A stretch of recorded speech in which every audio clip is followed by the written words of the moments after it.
Stacking precious metals, gold, silver, platinum, all three of them, is a great way to save money. It's a great hedge against inflation, but could it have a dark side? Hello, everybody. Welcome to Sobriety and Silver.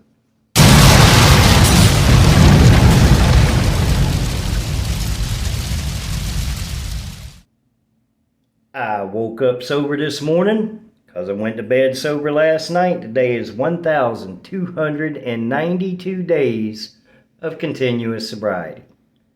The dark side of stacking precious metals. Does it even have one? How can you go wrong stacking gold, silver, and platinum? Going overboard, doing too much, spending money that you shouldn't be spending, and ignoring responsibilities, ignoring bills, especially if you're somebody like me who is in early recovery, or not early recovery. I wouldn't consider myself early recovery, but let's just say recovery in general. I'm trying to rebuild my life right now. I'm trying to rebuild my financial life, my family life, getting things stable. And stacking precious metals is awesome. It has been a wonderful experience, and I'm going to continue to do it. But I've noticed that I can get a little obsessed with it. And I would caution anybody that is in this situation to be careful.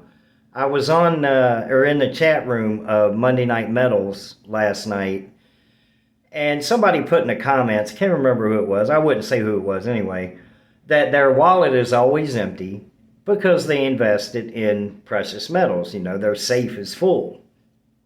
Well, that's great. I think that's awesome. But I'm pretty sure what they meant was that the money they had left over from after they took care of their responsibilities.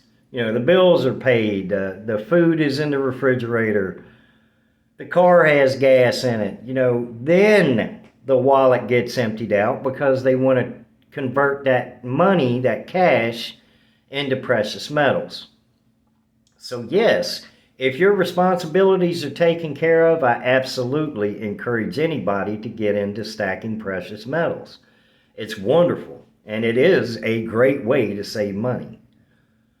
But I have noticed that there are some downfalls to it, because as recovering addicts, or alcoholics, whatever you want to call us, we're used to a dopamine hit. We're used to a daily fix, a daily instant gratification. And to have gold and silver, you can get that same dopamine hit. Now, you're not getting high or drunk, obviously, off of gold or silver. But you get that same dopamine hit, and sometimes you can get a 2-for-1. You know, when you go to your local coin shop and you purchase that 1-ounce round or that 1/4-ounce gold or whatever it is you're buying, you get a dopamine hit. You get instant gratification. Well, when you order online, whether it be from eBay or a bullion dealer, you can get 2-for-1. You get the dopamine hit when you hit that confirm purchase and you know it's on its way. And then you get another one when you open the package, you know, and you get a hold in your hand what it is that you bought. And that can, you know, that can turn into an obsession if you're not careful. I noticed yesterday when I was door dashing, I did not have a very good day door dashing at all. I can't even say very good day. It sucked. It was a bad day.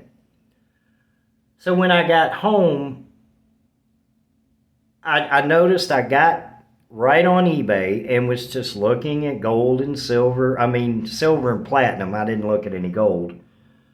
Knowing that I can't buy any, and trying to convince myself that even if I just picked up a couple dimes, it would be all right. I found some dimes on there for $3 a piece, free shipping. Still too much. I can get them at my local coin shop cheaper, but I was looking for that dopamine hit. I was looking for something to replace what I would feel when I would take a drink. You know, I didn't have a good day. So to me, the fix was to buy silver. I didn't do it. Thank God I didn't do it. Because it would have been an obsessive purchase.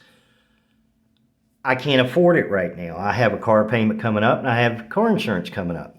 Those are more important than purchasing a couple, 2, 3, 4 dimes. Now, I do have some dimes coming, but I bought them when I could afford it.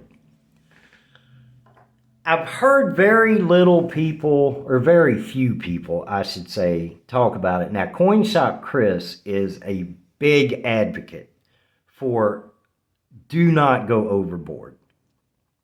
Only buy what you can, even if it's just a couple of quarters a week. It doesn't matter how much you stack. You know, some people can afford to go out and buy monster boxes or a 100-ounce bar. If you can't do that, don't try to keep up with the Joneses and put your responsibilities at risk. If you are in recovery, that can be very, very dangerous, because if you have to turn around and sell some of your silver because you acted impulsively and bought when you shouldn't have bought, it may trigger a feeling of failure, a feeling of negative, or a feeling of negativity, you know, where you just don't feel like you did anything good. You feel bad about yourself. And that could trigger a relapse. So it's better to not buy anything at all until your responsibilities are taken care of. Because there's no better feeling in recovery than paying a bill. We went so long in our active addiction not caring about whether the rent was paid, not caring about if we had a whole lot of food or any food. You know, we would run our gas tank, that red light would be on so long because we didn't want to put any money in that gas tank. As long as we thought we had enough to get back and forth to the liquor store, we were good. Hell with everything else.